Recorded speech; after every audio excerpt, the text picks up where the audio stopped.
这时候就不要这么多想法了，带着蓝湛走，去你们想去的地方，这里有我在。当我的魂魄被鬼道蚀尽之后，你的心性和身体便不会再有任何损害了。魏婴脱口道。那你怎么办？魏无羡勉强笑了一下。你看不出来吗？我已经不可能活着离开了。魏婴和蓝湛的大脑嗡的一声一片空白。魏无羡恨铁不成钢地看了他俩一眼，不合时宜地发起愁来。怎么这么多天两个人朝夕相处，居然还没给我擦出点火花？来这一趟真是亏死了。蓝忘机自始至终没有说话，没有动作，没人知道他到底此刻在想什么。魏无羡交代完那两人，这才扭过头来看着蓝忘机，看着自己的爱人。在这1个月的时间里，蓝忘机嘴上没说，但魏无羡知道他一直在崩溃的边缘。没有什么比得到之后再失去更让人撕心裂肺的了。这种痛换做他也承受不起，因此他并没有让蓝忘机走，因为早就知道结果了。魏无羡一直撑着自己的微笑，不想让自己生命最后的这段时光显得太难看。因为顾忌着不能和蓝忘机有接触，他只伸出一只手，虚空挑了一下蓝忘机的下巴，尽量让语气显得轻松。韩光君，给爷笑一个。手指掠过下颌那一瞬间，蓝忘机的眼泪突然掉了下来。魏无羡一下子慌了，他宁可被痛得死去活来，也不想看见蓝忘机的眼泪。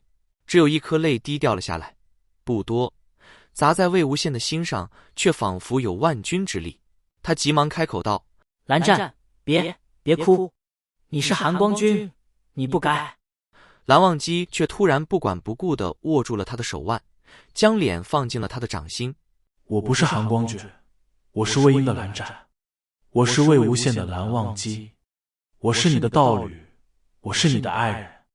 至此，世界突然安静了，镜面相反也没有作怪。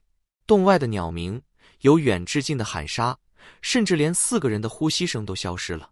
有那么一瞬间，魏无羡甚至怀疑自己是不是已经灵魂出窍了。但很快他意识到了不对，因为突然一阵白光自并肩而立的蓝湛、魏婴脚下而起，并迅速攀升至全身。他们相视，目光中皆是茫然，但似乎并不痛苦。然而随着白光的愈加强盛，两人眼中的茫然也逐渐消散，转而被清明代替。光芒一时有些刺目，蓝忘机和魏无羡都不由自主地眯了眯眼，迷茫地看着眼前的一幕。与此同时，四周的景物也渐渐模糊，整个世界仿佛一幅被人抹花了的水墨丹青，都陷入了一层朦胧之中，并且渐渐灰暗了下来，直到全黑。魏无羡痛感稍轻，他惊讶地发现自己又回到了碰到镜中人的地方。周遭一片虚空，但是却能看到自己的身体。不同的是，这次身边坐着蓝忘机，面前站着魏婴和蓝湛。魏无羡问道：当初引我和蓝湛来的人是你们？魏婴似是踌躇了一下，开口时却已经没有了魏无羡初见他时的金属音。是我们，也不是我们。魏无羡奇怪道：什么意思啊？魏婴说道：是我们的肉体引你们来的，但并不是我们的魂魄。我们对这件事毫不知情，当时的状态就像夺舍。蓝湛接着道：是你们口中那面镜子里的精怪附在我们身上，那精怪就是你们在镜子中的映照影像凝聚体。魏无羡打断道：等等，那现在你们怎么又知道被附身的事情了？蓝湛不再说话，只默默看着魏无羡。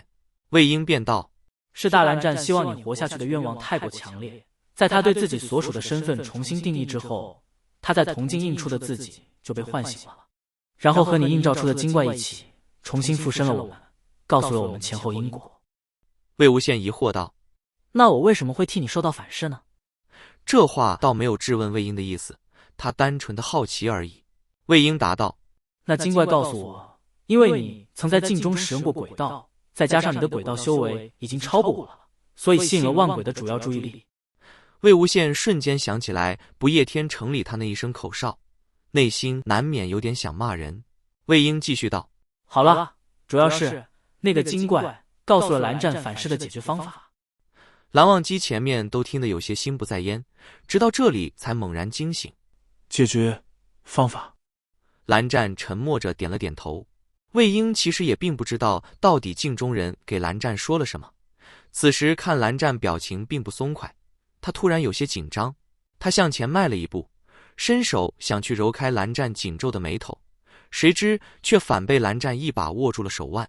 魏婴吓了一跳，笑道：“怎么这么紧张？蓝湛你……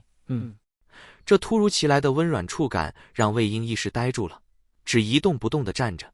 让他奇怪的是，在他的印象里，这明明是两人的初吻，他却感觉出了一种歇斯底里般的决绝。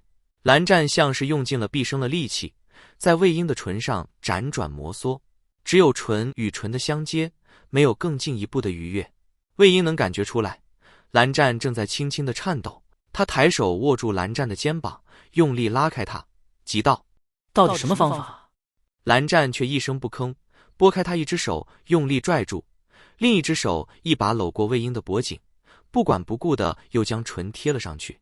恍惚间，魏婴似是听到蓝湛的呢喃：“魏婴，我心悦你。”蓝湛的唇突然滚烫了起来，身体也渐渐变得透明，将他本就白皙的脸衬托得更加毫无血色。魏婴大惊，又一次开始剧烈挣扎。奈何蓝湛此刻身上所爆发出来的力量，不是他一个没有金丹没有灵力的人可以撼动的。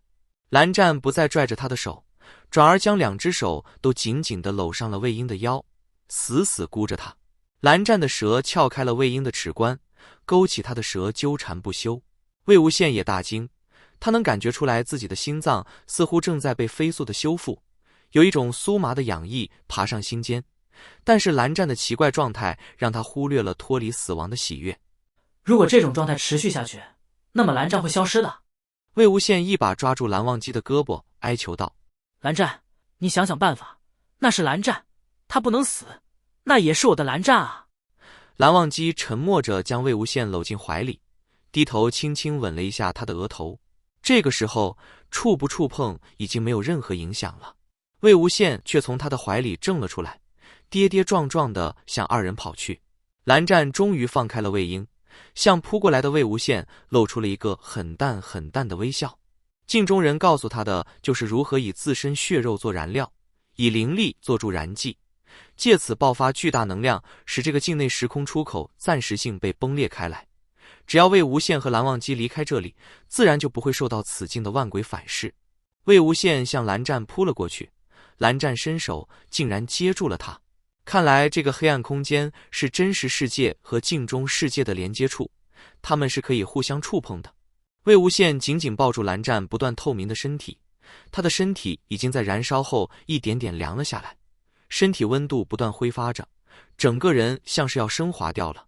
魏无羡的身体比刚刚极度痛苦时颤抖得更加厉害，蓝湛反过来还要安抚他：“没事的。”魏无羡死咬着牙，不想让自己的哭声溢出喉咙，眼泪却已经落了下来。“你不可以走，你不可以抛下我的，你不能这么狠心。”蓝湛拍了拍他的背，轻声道：“他会陪着你的。”魏无羡的声音终于带了哭腔，话语已经破碎得不成样子。“你也是我的蓝湛。”蓝忘机走过来，硬是把魏无羡从蓝湛身上撕了下来，魏无羡却用力扑腾起来：“魏婴，你快救他啊！本来该死的是我，为什么不是我死？”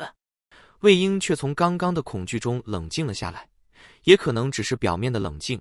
他走过去，手抚上蓝湛的脸。蓝湛定定地看着他，旋即双腿一软，向下跪去。